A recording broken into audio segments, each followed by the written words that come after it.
Hello, hello. Septic shock road trip. We are. Are we on the train or in the car? What's going on? Where are we now? I feel we're probably driving around Pennsylvania. Okay. Yeah. And we're in Pennsylvania, right? We're still in Pennsylvania. Hey, road, Pennsylvanian hippies. Yeah, and we'll be here again. There's at least one more Pennsylvania show. Hooray. So for this double bill, we're gonna go non-chronological because I think it kind of makes more sense to explain who this person is in that. So the first film we're going to be talking about from 1988 is Flesh Eater, Revenge of the Living Dead. Or, as I grew up knowing it on British video, Zombie Nosh, which is quite a good title. Zombie Nosh. Okay. I don't think I ever actually saw it because I never saw it in rent. It was on the notorious Vipco label that put out a lot of things that used to be video nasties, but they put them out cut because there's a lot of it.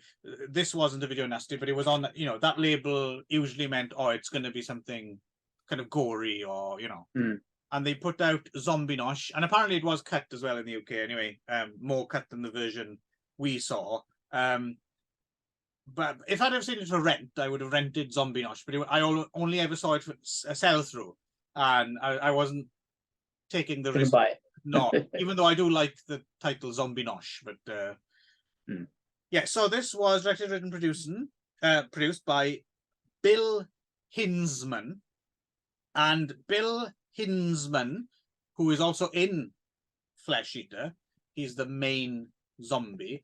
His big claim to fame was he is, if you remember Night of the Living Dead, way back, the original, 1968, the very first zombie you see in the graveyard, they're coming to get you, Barbara, and then that first zombie is Bill Hinzman. So Flesh Eater seems to be him kind of, I don't know, taking hold of his legacy and starting a whole new zombie plague. I suppose you could argue this is a semi-remake of Night of the Living Dead. It certainly wants to be. It certainly wants to be, Night of the Living Dead. Just 1 year ahead of the official Night of the Living Dead remake, I guess. So in this version, it's Halloween. So some teenagers go on a Halloween hayride, which has amused the hell out of me. It kind of tickled me, to be honest with you, because I always assumed this wasn't like a real thing. But I guess people do this. Do they take a hayride? I think so. I mean, and not where I'm from, but we don't have hayrides. But I think in like rural areas, they do hayride things. I don't know if it's so much teenagers, though. I think it's probably more kids, I think, but I don't know that for a fact. I'm not sure. But I do know hayrides is a thing in the fall and around October-ish kind of thing. It's kind of a Halloween thing, but I don't know what is fun about it. I've never done it. So it's an odd one. I mean, growing up in the country, I have, ridden in the back of a truck on some hay before. Yeah. It's kind of fun, except there's often like bits of shit in there as well, usually. Yeah, right. But I suppose this is tidied up by the farmer guy who's, I guess, I don't know, it's his way of making money on the side or something this time of year. Or something. Those fucking teens are stupid enough to take me money for a hayride to ride in my shitty hay. I'll just put a plastic skull on my tractor, and it's Halloween, and take these teens out to the middle of nowhere. With the other thing that surprised me is how badly organized they are. So these teens are like there's 5 couples, there's 10 of them, and they have like a 6-pack, and then when they ask the guy to pick up more beer for them, they just ask for another 6-pack. I was thinking that's not gonna last long, especially since one of them is apparently he hasn't been stopped drinking since they got here, right? Like I have to admit, I do quite like these teens because they're quite realistically like there's something about them, like they're quite dorky, but kind of likable, like pulling stupid pranks. Like they're not as annoying as usual movie teens are. They just kind of seem stupid in a very down to earth, normal way. I kind of quite like them for some reason. I found them really generic, and I couldn't tell them apart. I couldn't tell them apart, but just as a blob, I suppose. Like sometimes the teens in these kind of horror films could be much more irritating, right? Yeah. The most irritating these ones did was they just wore an enormous amount of denim, right? There's a lot of denim in this film. Yeah, so much. Yeah, I was like, I also couldn't tell them apart half the time because they're all wearing like the same thing, either denim or like lumberjack plaid, right? You know, basically that's all they wore. Well. Yeah, they all the same hair. The man, like every time I watch an 80s, like especially late 80s, mid to late 80s, I can't remember why people thought that was like it still shocks me that was considered fashionable. Like people wanted their hair to look like so terrible. And now, of course, we can laugh about it. Now we know that it's laugh. But why was there ever a time that actually people thought that looked good? Yeah, it's quite telling that as you know, as much in love with the 80s aesthetic as young people today now, they've never gone so far as to replicate the haircuts, right? It's like that's one step too far. Yeah, too far. Yeah, so yeah, it's So yeah, a lot of these people are they're generic and can't tell them apart. They're all wearing the same thing. They're wearing, a lot of them were wearing what's called the Canadian tuxedo. You know what that is? Yes, I know what you mean. Yeah, which is the denim jacket and denim jeans, right? So so a lot of Canadian tuxedos, and So, and they also apparently seem to enjoy listening to like 50s rockabilly for some reason. Probably the only, probably just the only music they could get for free, or the musician that they had on working for them, right? Bill Hinzman's childhood or something, like he's. Yeah. Anyway, so after dropping off these teens, this farmer, he's pulling up this tree stump and he uncovers a not very deeply buried wooden casket with like a wax seal on it and a chain, and it's like some kind of warning about evil or something. And he opens it up, and wouldn't you know, in there is Bill Hinzman as a zombie, and he comes out. Surprise!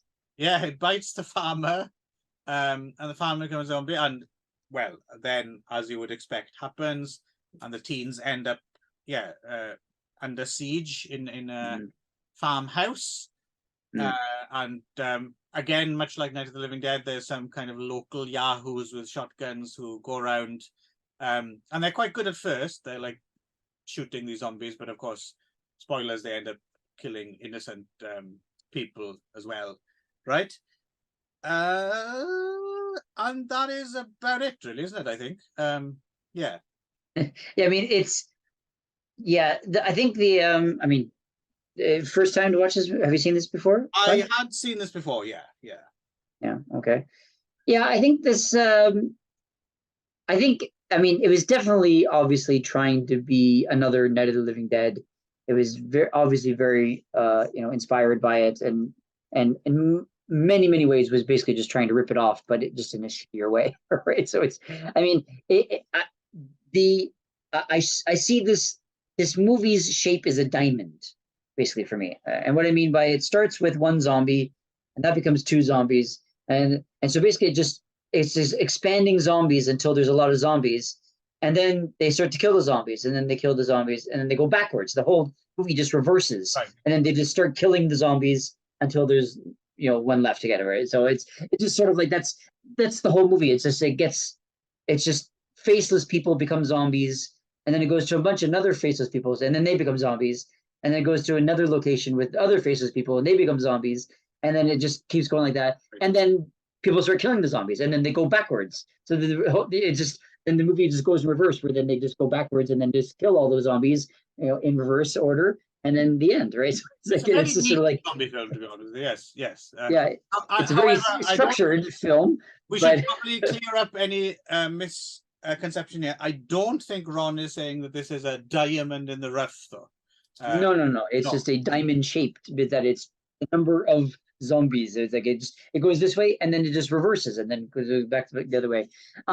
The I think the one thing that they missed from Night of the Living Dead, which is that one thing that makes Night of the Living Dead a good movie versus this not being a good movie, is that you have to actually give a shit about the characters, right? That you have to actually know some of the characters' names. Like it's literally just a bunch of people that you don't know who they are. They're undistinguishable, indistinguishable, and they have no names. And then they become zombies, and then they go on to some other people that you don't know, and you don't know whether they are, and then they have no names. Just you don't pay attention, right? You just don't pay attention, or you don't really care about it. And so it's like just it's just a bunch of it goes for another group, then another group. There's no main character. There's no one that you're following through. It kind of have those one couple that kind of make it to the end, and then they just die at the end anyway. So, but I don't know. It's just sort of like I wish they'd learned from Night of the Living Dead, which is that if they're going to take one spot, or one, it's better to follow one group of people through it rather than just having more and more and more and more and more people, right? So it just sort of like it just felt so repetitive because I was like, well, where is it going? It was just again, it was just same thing over and over and over again. How many Night of the Living Dead ripoffs over the years, and there's been many of them, haven't taken lessons from Night of the Living Dead. Yeah, I guess, right? So I wanted to know at least one character that I could follow, but there was it just like there was no one. It was just like no group of people. Now it's a new group of people. Now it's a new group of people. Right? So one thing it's got going for it a little bit, I suppose I appreciate it. It is quite nicely gratuitous here and there in terms of nudity and gore. I thought it's funny, Bill Hinzman, who obviously wrote the film, like almost everyone he attacks is a naked young woman, right? I thought these are the perks of being the director. Right? I guess of the director, right? So not that any of it's kind of appealing or titillating. It's all kind of not very. And they're all none of them are particularly attractive anyway because they're all got terrible hair. But just in its kind of brazen gratuitousness, I thought. I guess, yeah.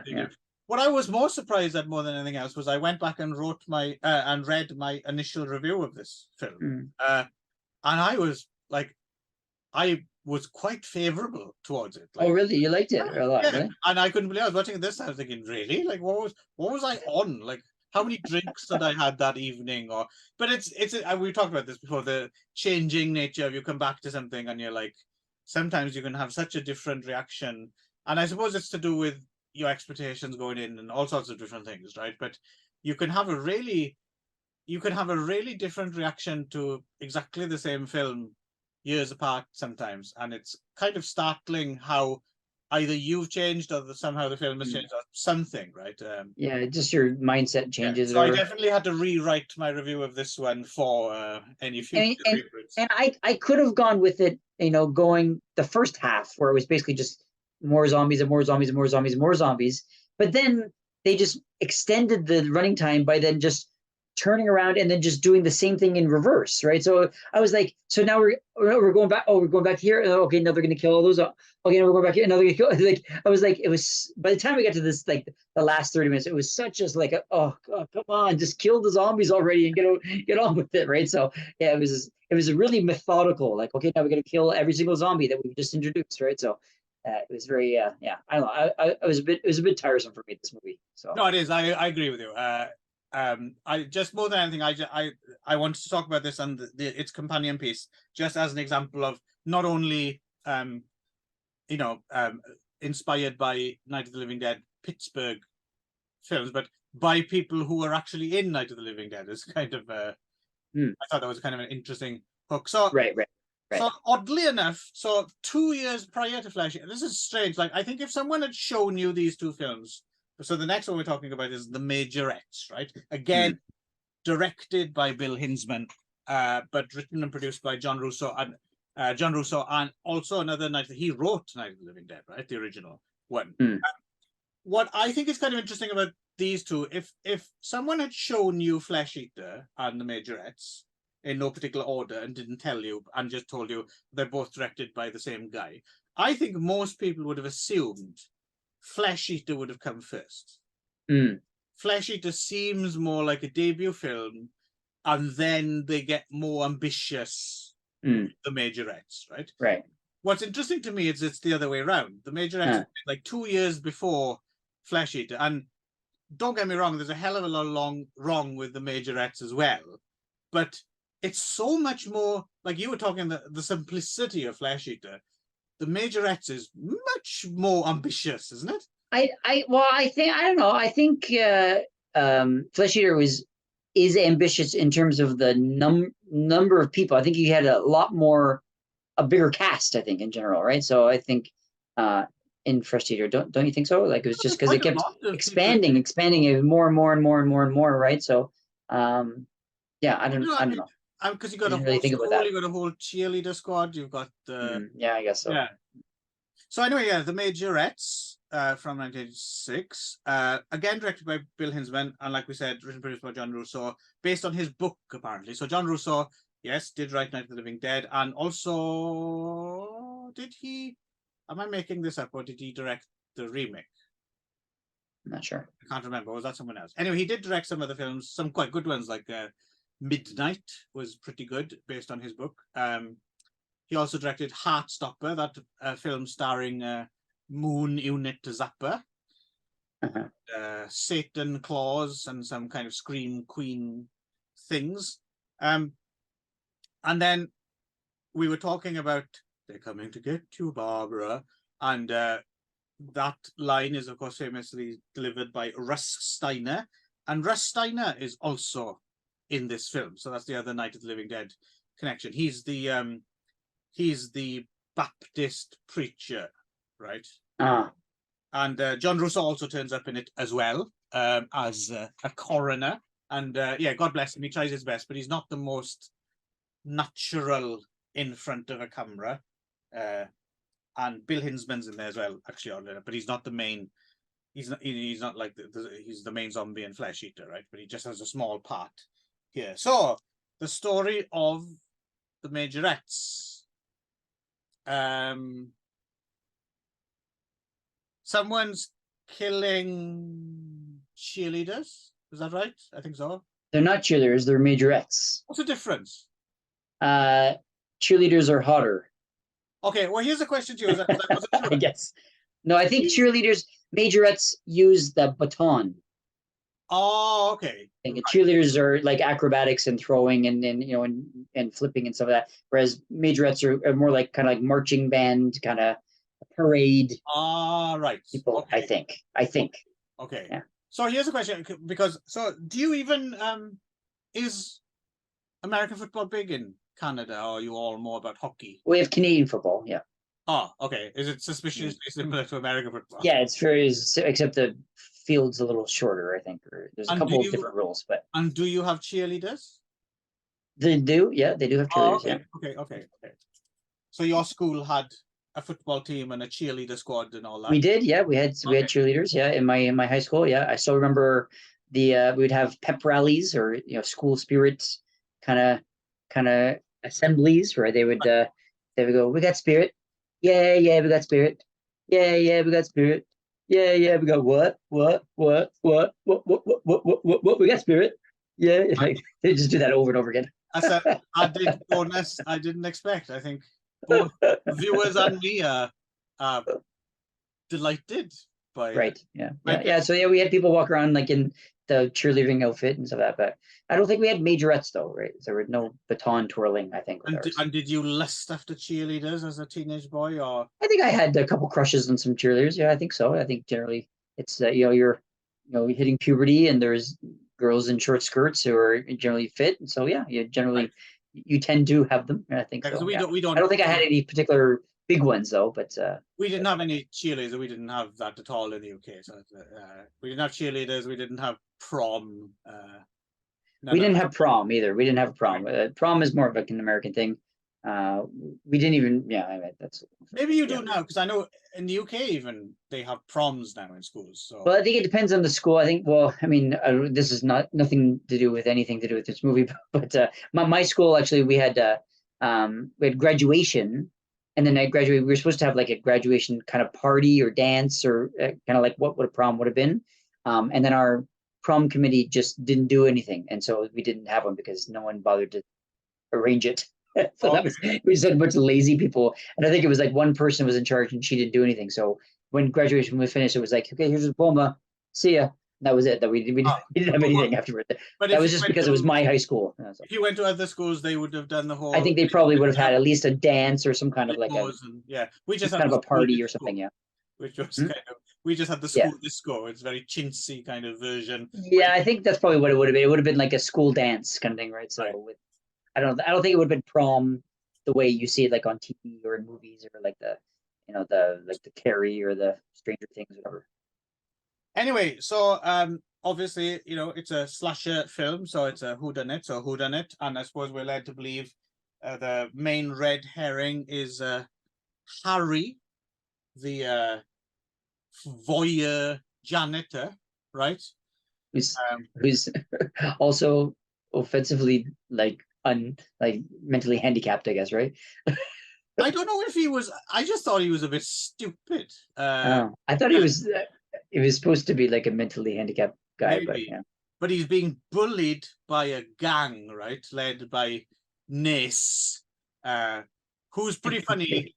I liked him. He was pretty funny. I liked his relationship with like. So he has like his mall, right, and just every single time she says anything to him, shut the fuck up, bitch!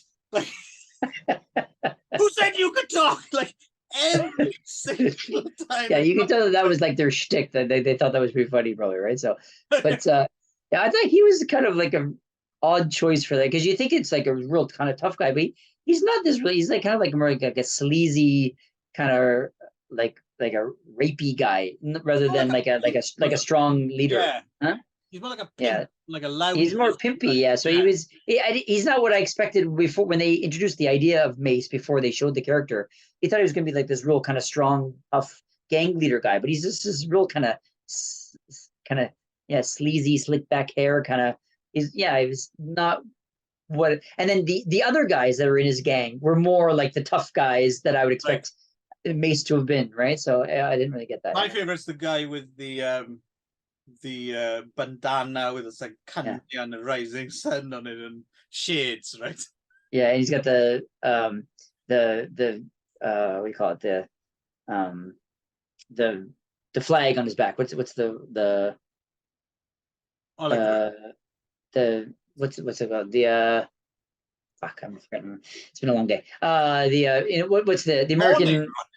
No, the yeah, exactly. The Civil War or the Confederate flag. Confederate. No, that's the other character. That's the other guy. Okay, right. Yeah, and he's got the twin Confederate flags on his cap as well, right? Oh yeah, right. Yeah. A weird bunch to be hanging out with each other.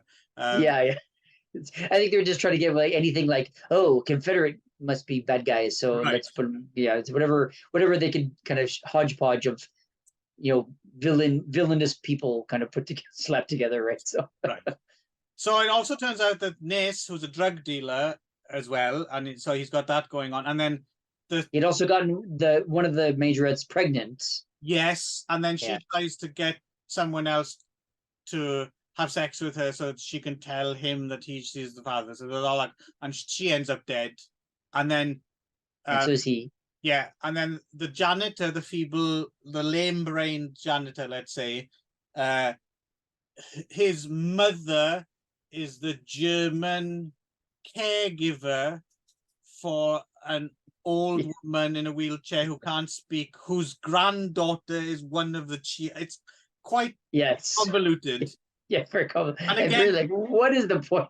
And again, these teens seem to belong in the 50s, right? They hang out in this fucking little like soda fountain place, and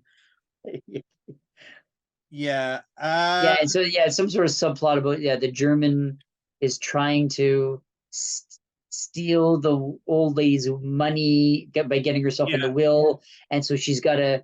But right now, her money is going to the granddaughter, so she's got to somehow kill the granddaughter so that she becomes the. But only after a certain date. And after a certain date, and then and then she gets the money. If the other, it's like I was like, what does this have anything to do? And then, spoiler alert, it turns out the sheriff is actually the killer. Yeah. I thought it was going to be the. So I mean, at least a little bit of a. It's quite a good reveal. It's a like little bit of a whodunit. I thought it was going to be the preacher. So, but yeah. So they. And then they try and blackmail the sheriff, and then it stops being a slasher film and turns into like an 80s action.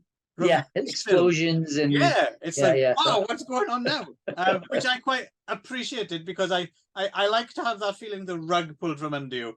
And I watched and I'd seen this film once before a long time ago, and I had totally forgotten that that's how it goes, right? So so it's kind of, and then if you think about it as well, by the time the very ending, the like stinger ending, again, spoilers, the killer basically doesn't get caught. That's quite a conceptually grim ending, because if you remember, the very last shot is the sheriff watching watching the new young kids being trained as majorettes, right? So it turns out that he hates the majorettes because he wants them to be pure. Yes. And he's like very religious, and he thinks that anyone that's so he's killing the majorettes because they're being impure and all stuff. Right. And so he's watching these bunch of kids training to be the next generation. Just that shot of him glowering at like 6, 7 little girls with that thought in his mind, this is the next generation I will kill. It's like, that's quite it's kind of grim. So I feel that one thing Flesh Eater did do a little bit better than the majorettes. Definite lack of gore here. Not a very gory film. Yeah.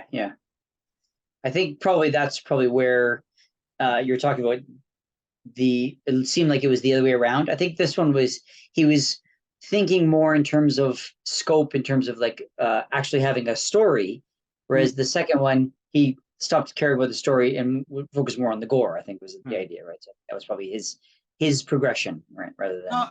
So how did you enjoy Majorettes? Which one of these two films did you prefer, if it was possible to? I think they're both a bit of a slog for me. So it was. I was kind of hoping for a little bit more for some of them.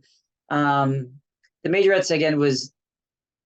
I guess at the very least it had a bit of a whodunit and a little bit of a guessing thing to do with it. But I didn't understand, like the killer is dressed up in this sort of like camouflage jumpsuit. I don't know what that was all about, right? And I don't know. I just sort of, I guess it was supposed to be like a religious thing, but I didn't really. It was just, again, the whole movie felt like filler, that he didn't know where to go with it. It was just, let's put this other thing with this German thing, and it was just and then I found and then Flesh Eater I thought was just sort of like, it was just too repetitive, right? Right? So it's not too badly put together. I mean, the Majorettes, I mean, it does pull off some like action set pieces and stuff, and not I guess groundbreaking or anything, but they work, right? They work fairly well for what they are. Yeah, sure. I just got a slight kick. I like the fact that it turns into another film in the last reel. Yeah, I guess. And that very, very last shot, I just thought, ooh, like that's quite grim. But I agree with you. For an entire film, that's kind of slim pickings, right? I like that. Like right when it turns into the action movie, there's not like a big barrel of like explosive that's just sort of like suspended on the side of the building that just happens to roll off. I was like, well, what was that even doing? I think it's supposed to, isn't it supposed to be? I think it's like propane for that mobile home or something. Oh, is it? Okay. I was like, again, it just looked like it was just suspended to the side of the. Explodes if it falls off, right? The shelf. Right. I think. No, I don't think so. Safer than that. I think so. But anyway. But that's the way of action films in general, right? Is things blow up all the time, right? So shoot the car with the handgun and then it blows up, right? But anyway, it was what it was, So I mean, it was good for Bill Hinzman for doing his best, right? So good for him. Yeah. I don't think he did anything else as far as I know. Like I said, John Russo did go on to other things. But it's not. It's not really of minor interest to know about. But I think hearing us or others talk about it's probably all you need, really. I wouldn't really recommend rushing out to see either of these. But if you were to, for me, it would be Majorettes, I think, over Oh yeah. Yeah, you seem to be maybe the other way around. Yeah, both of them I could take a leave. I could like mostly leave, I guess, right? So yeah, Right. yeah, both of them. Yeah, I didn't really. Yeah, Well, it was hard to find fun stuff in either one, so it was don't But worry, Ron, because next time on the Septic Show road trip, hopefully we have some good ones coming. You have a good one coming.